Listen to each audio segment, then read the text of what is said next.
শিলিগুড়ি সংলগ্ন জাবরাভিটায় ছিনতাইয়ের ঘটনায় আরও এক অভিযুক্তকে গ্রেফতার করল এনজেপি থানার police.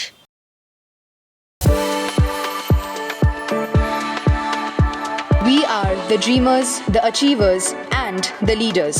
Come, join us today.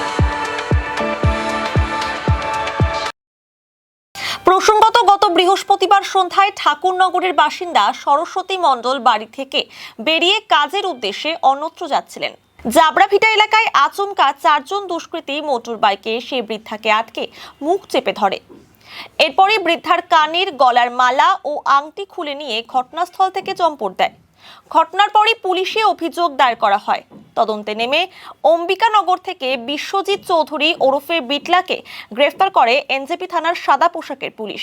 শনিবার ধৃতকে জলপাইগুড়ি আদালতে পেশ করে 7 দিনের রিমান্ডে নেওয়া হয়।